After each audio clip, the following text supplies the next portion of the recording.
तो असल में बात यह है कि वही कर्म करो जिससे आपको फिर छाया से परेशान ना होना पड़े।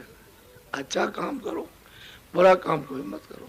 रोज मना करते, जब रोज मना करते तो आप क्यों गिरते हो? ये तो सोचना चाहिए। तो अभी आपने प्रयागराज में जा करके अपनी आंखों से देखा, तुम समझते थे बाबा जी ऐसे ही कह रहे थे, ऐसे होगा ऐसा नहीं होगा, ये बात कर रहे थे ना तुमने। वहां तो सब ये कहते हैं कि हिंदुस्तान कर भर के साधु इकट्ठे हो जाए, तो इस तरह का मानव कुंभ यहाँ नहीं लगा सकते हैं। और मतलब है कि एक आदमी के परिश्रम से वो देखो क्या हो गया। ये तो सोचने की चीज है। इतना आदमी मतलब ये तो कितनी मेहनत की तुम्हारे सामने रहते रहते आते जाते आते, तुम समझते हो कि निकल गए, उसके बाद कहीं चुपचाप कहीं पड़े होंगे। ये 300 मील और रोज मतलब ये है कि धूप में रात को सोते नहीं है। जो लोग चलते हैं साथ उनसे पूछो कि गिर जाते हैं, उनको गाड़ी में नींद आने लगती है और बेचारे तो इतना दौड़ा धूपी करते हैं। ये आदिवासी क्षेत्रों में इतने लोगों को जगह जगह जहाँ की कोई जा नहीं सकता, 3.5 किलोमीटर पहाड़ों को काट करके जो वहाँ की औरतें और बच्चे सड़क बनाए वहाँ पहुँचने के लिए 3.5 किलो पहाड़ों को काट करके, पत्थरों को काट करके नीचे बनाए ले जाने के लिए, ये छोटी मोटी बात है। तो उनकी कितनी ऊंची सद्भावना भावना, तो उनको वैसी चीज मिल जाती और जगा लिया तो फिर उनको कोई बदल नहीं सकता, कोई नहीं। तो ये है कहने का, तो कहने का मतलब यह है कि तुम शहर में रहते हो चकाचौंध, एकदम इधर से उधर, इसको देखा उसको देखा, फिर चकाचौंध हो गए। अब ये चकाचौंध में फंस जाते हो। सुमरन ध्यान तो गया अलग, 2 मिनट 4 मिनट 10 मिनट समय देना हो तो अलग चला गया। उसी चकाचौंध में बस उसी में शोरगोल मचाते हो, बस रह जाते हो। तो इसलिए चकाचौंध थोड़ा सा, अब बहुत चकाचौंध हो गई। इसमें से कुछ निकलना कुछ नहीं है। तुम सोचते हो सामान में से कुछ निकल आएगा, इसमें सिवाय खुजली के, सिवाय परेशानी के, सिवाय तकलीफ के और कुछ नहीं निकलेगा। और तो भजन में सब कुछ निकले, क्यों? इसमें तो कुछ है नहीं है। जड़ चीज में क्या है, चाहे जितनी, वो तो तुम्हारे आत्मा की ठंडक है, चढ़े उसी से तुमको मतलब ऐसा मालूम होता है। लेकिन बुद्धि इतनी विवेक नहीं, तो उसी में मन उसी में लगा रहता है, चित्त लगा रहता है, इंद्रिया फंसी रहती है, वो मिलता कुछ नहीं। आखिर में अंतिम गत्वा हार जाते हो, बस थक गए। फिर कहते हो क्या सर, हम कहते हैं जवानी का जोश को थोड़ा बहुत काम मिले लो अपनी जीवात्मा के लिए। अभी बहुत तो काम करती है, तो वो काम तो हमने आपका कोई बंद नहीं किया। हमने तो 23 घंटे तुम्हारे शरीर के लिए छोड़ दिए। दफ्तर का, दुकान, खेती का काम, बच्चों की सेवा सब करो। फिर ये भी नहीं कहा तुमसे कि आप मत खाइए, तुम 100 बार खाओ, अनाज सब्जी फल दूध घी, अच्छे मकान में रहो, भी बात नहीं। यानी कोई बात ऐसी नहीं की जिससे किसी को संदेह हो, और फिर भी उसमें उसी में गिरते हो।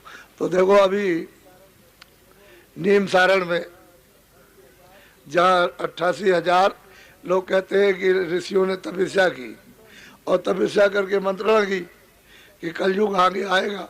लोगों ने पूछा कब आएगा, कह लगे वो तो मतलब है कि बता दिया जाए कब आएगा, लेकिन आगे आ रहा आगे। तो उसके लिए जीव तो सब पापाचारी हो जाएंगे। तो इनके लिए कुछ सहारा, कुछ कल्याण गति के लिए तो उस समय पर वो भागवत लिखी। आप इसको सुनोगे, इस पर विचार। शास्त्रों को तो समझ नहीं सकते हो, वेदों के श्लोक को नहीं समझ सकते हो, तो उन्होंने एक आधार पकड़ाया कि जीव कुछ सुनते रहेंगे और कुछ सोचते रहेंगे तो कुछ बदलेंगे अपने आप को। लेकिन वो भी भागवत भी घोंट के पी गए, और सत्यनारायण की कथा तो रोज पी जा रही, रोज कुछ नहीं। तो वो काम मत करो कि वो इस तरह का। तो उसी जगह पर 13 जुलाई से और 22 जुलाई तक एक महामानव, अब वो प्रयागराज में कुछ भी मानव नहीं था, कुछ भी नहीं था, एक तरह का ना समझिए। और यहाँ जब देखिएगा वो मानव कुंभ, एक कर्म प्रायश्चित का जो मानव कुंभ लगेगा, तो इस वक्त में चकाचौंध हो जाएंगे।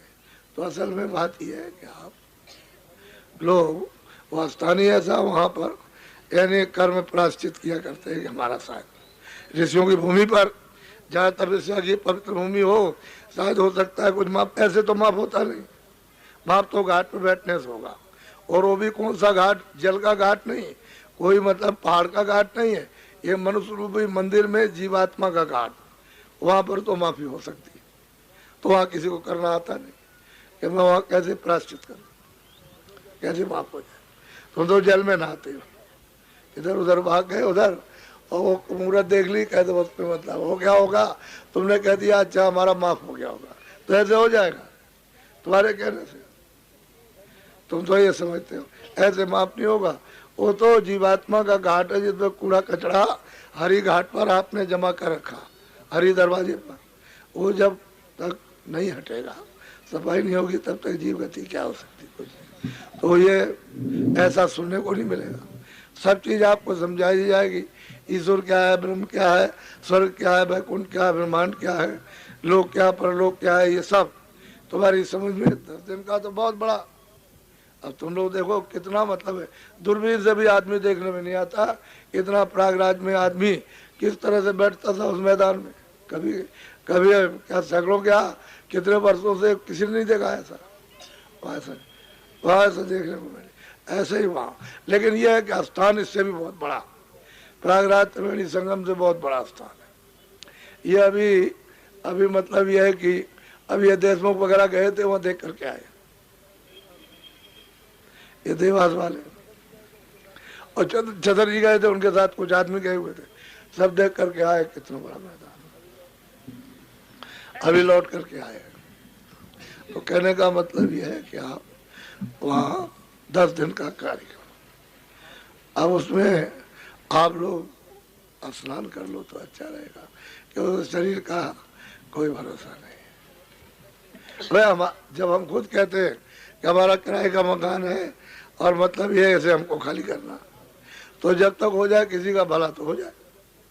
अपना तो कुछ है नहीं, अपना तो घर नहीं है, ये तो परदेश है।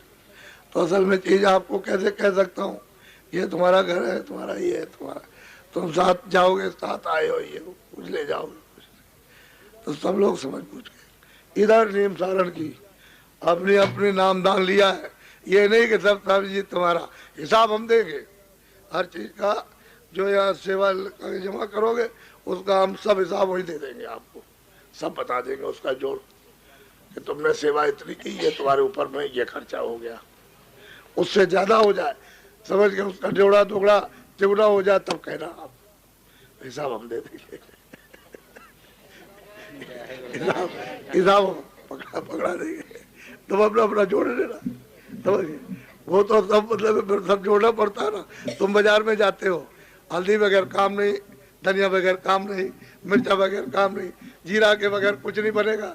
अब गुजराती का घर में कैसे बच जाएगा, तो ये भी चाहिए वो भी चाहिए, और लकड़ी बगैर कुछ हो नहीं सकता है, तो उसमें तेल भी चाहिए, घी भी चाहिए, वो कुछ ना कुछ चाहिए। एक दो चूत के साथ में सामान, कितने सामान लगते, पहले ये सोचो कम से कम। तो तुम लोग सोचते तो नहीं, इतनी दिन गृहस्थी जोड़ते जोड़ते आज तक पूरी गृहस्थी नहीं जोड़ पाई, लगे रह गए। ये पहले सोचने की चीज है। तो वो तो मतलब वहाँ तो सब काम हो रहा, वहाँ तो मतलब 500-1000 आदमी वहाँ लगे हुए, काम हो रहा वहाँ पर बड़े जोर का। अब वो महीनों हो गया काम होते, तो बराबर मतलब वहाँ का टेलीफोन नंबर ले लो, वहाँ लग गए टेलीफोन, और यही से मतलब बात कर लो, तो मतलब मालूम हो जाएगा कि वहाँ क्या काम हो रहा। तो अपना अपना कुछ मतलब ये है कि भाई देखो मेरा भी इंतजाम रखना। अब तुम बताओगे तो कुछ नहीं, और वहाँ जाओगे कहोगे हमारा इंतजाम नहीं, तो कोई बताना तो चाहिए ना। किसी के घर में आओ 100 आदमी आ रहे हैं, तो बताओ आप, फिर भी सब कुछ करते हुए, शादी विवाह रिश्तेदारी करते हुए, इतना देने के बाद भी कहता कुछ नहीं दिया, फिर भी सब जगह डडोरा पीटता, तो तुम कितने परेशान होते हो। इतनी सेवा, इतना खाना, इतना पिलाना, देना लेना, कपड़े सब कुछ, कहेगा आपको कुछ नहीं दिया। लड़की भी ले गया, समझ गया, वो भी ले गया, मतलब ये कि वो मतलब और कुछ नहीं, और कुछ नहीं, तो एक दो आफत है। तो असल में चीज ये है कि किसी चीज से तुमको जस मिले। एक ने किसी ने पूछा इनसे कि दस्तखत क्यों, अरे दस्तखत तो इसलिए कराते हैं कि मुझे बताना पड़ेगा, ये बताना पड़ेगा कि इसने दिया, नहीं कहते कि हमने नहीं दिया। तो मुझे तो हिसाब देना ना, असली बात तो ये है। तो दस्तखत सीधा कर दो, दस्तखत करने में कुछ नुकसान नहीं है, क्योंकि हमने भी तो दस्तखत किया, सीधी बात। तो असल में दे ले तो अच्छी बात रहेगी। इसी में से तुम्हारे भी काम आ जाए और उसका भी निशाना है, उसको भी जितना दिया ले आओ।